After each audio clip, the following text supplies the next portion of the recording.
So Tottenham Burnley, it's a tricky game. One, because our form. Two, because it's last home game of the season, so you've got the added pressure. Three, Burnley need to win to stay up. I believe if they get a draw, I think they might be able to just stay up if all other results go in their hand, but they need really a win. So you know they're going to be looking for it, and they might change their strategy a little bit and sit lower and try break on us just to try stay in the division. But Company is very strict in his ways, in the sense of he's going to want a big move in the summer, and I think he wants to get probably a middle table team or something in the Premier League, so he can show his graft again.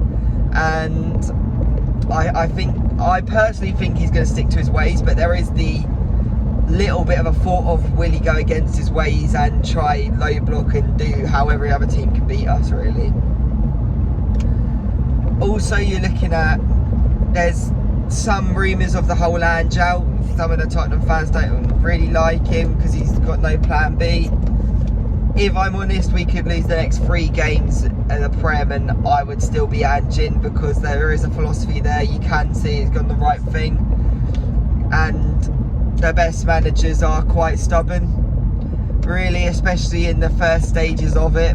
It's just seeing who we are, who the players are, and are they actually into the system. If they're fully embedded and they fully trust the process, that's, as much as we all hate that phrase because of the Arsenal fans saying it all the time for Arteta, we saw at the start of the season it worked. You could say some teams found us out. You could say that players got injured and then they've not returned to form. Like, you're looking at when we was good, you had runners. There was Harry Brooks was on the fighting cock,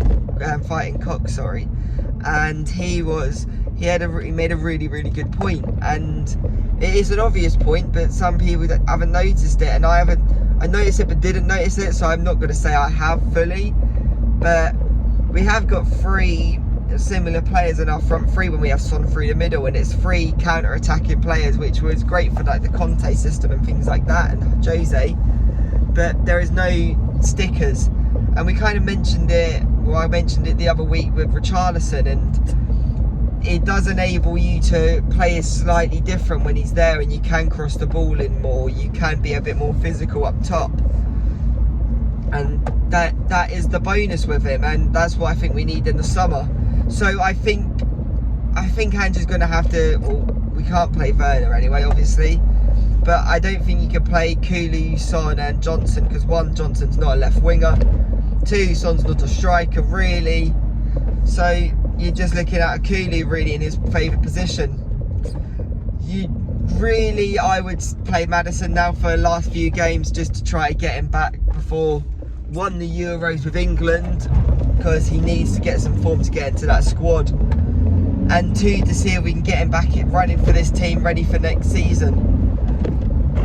And I would just be playing the players that I see next season staying at the club. So I would play Skip again at left back. I would be playing Basuma in the middle, and I'd go for Basuma, Bentancur or Maddison midfield. Probably our most technical midfield going, and then if we need legs later on in the game, you bring Sarr on. I was looking at one person, and it was a really good point, and Sarr as a fullback might be very good. I forgot who was saying it, but Sarr would be a good fullback. I think it was Ben Jacobs' podcast, I'm not sure. I think it's on Daring and Doing. And it is a good point because he's got the legs, he's got a bit of technical aspect, and he's quite good defensively. So he could be as a backup left back for Skip maybe. But I would go for predicted lineup. I would go for Big Vic in goal, Porro, Romero, Van der Ven and Skip.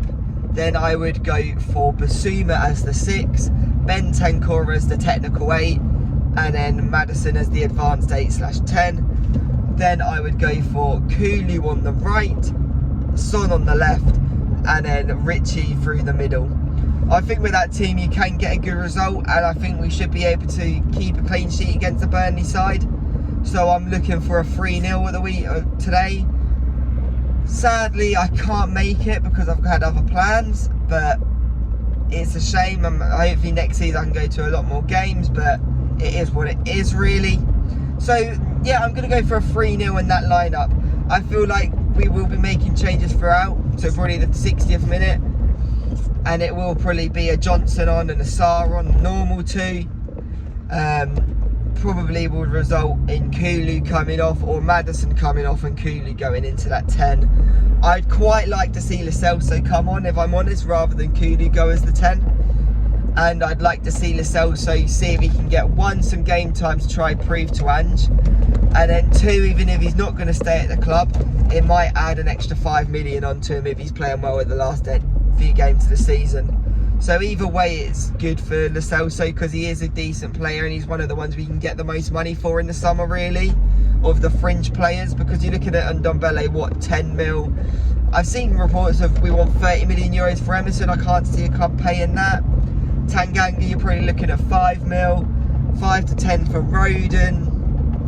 Spence, if he goes, I can't see him playing inverted under Ange. You're probably looking at 10 to 12 if you're lucky.